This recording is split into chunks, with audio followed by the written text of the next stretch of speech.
ഇനി ആകെ 2-3 മിനിറ്റേ ഉള്ളൂ. അത് ഈ ജെൻസിയുടെ വോട്ട് ആർക്കാണ് എന്നുള്ളതാണ്. ജെൻസി വോട്ടർമാരെ ആകർഷിക്കാനുള്ള വാഗ്ദാനങ്ങൾ മുന്നണികളെല്ലാം നൽകിയിട്ടുണ്ട്.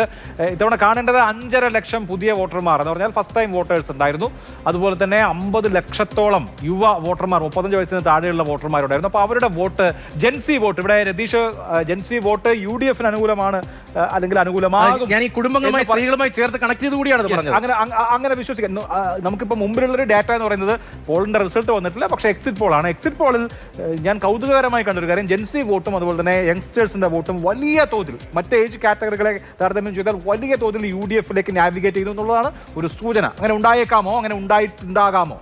അഭിലാഷ്, അതിനകത്ത് ഒരു കാര്യം, ഇപ്പോൾ 2016 8-9 വയസ്സുള്ള കുട്ടി, അതായത് പിണറായി സർക്കാർ ഭരണം തുടങ്ങുമ്പോൾ 10 വർഷം മുമ്പ് ഭരണം തുടങ്ങുമ്പോൾ അവർ പോലും ഇപ്പോൾ വോട്ട് ചെയ്തിട്ടുണ്ട്.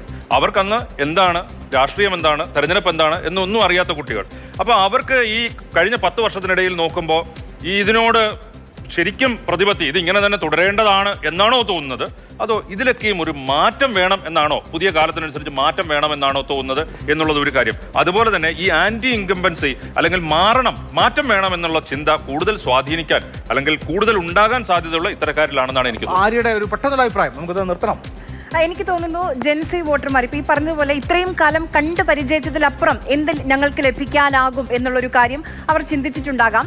അരാഷ്ട്രീയവാദികളെന്നൊക്കെയാണ് നമ്മൾ പൊതുവെ ഈ ജെൻസി തലമുറയെ വിശേഷിപ്പിക്കാറ്. പക്ഷേ മൈക്രോ ലെവലിൽ വളരെ പൊളിറ്റിക്കലാണ്. അപ്പൊ ആ പൊളിറ്റിക്കൽ ഇതിലേക്ക് എനിക്ക് തോന്നുന്നു കൂടുതൽ ഇപ്പൊ ഈ പറഞ്ഞ ഈ 5 ഗ്യാരണ്ടികൾ അതിൽ കൂടുതൽ എത്തിച്ചേരാൻ കഴിഞ്ഞിട്ടുണ്ട് ജെൻസി വോട്ടർമാരിലേക്ക് എന്ന് എനിക്ക് തോന്നുന്നു.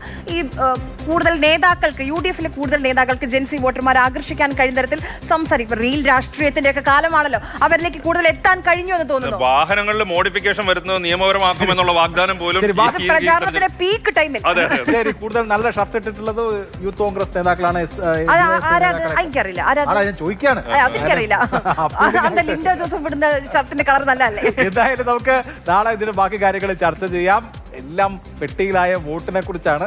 പെട്ടിയിലായിട്ടുള്ള വോട്ട് എന്താണെന്നുള്ളത് നമ്മൾ 4-ാം തീയതി അറിയാനിരിക്കുന്നതേ ഉള്ളൂ. ഇത് അറിയുന്നതിന് മുമ്പുള്ള ഒരു കർട്ടൻ റൈസറായി കൂട്ടിയാൽ മതി.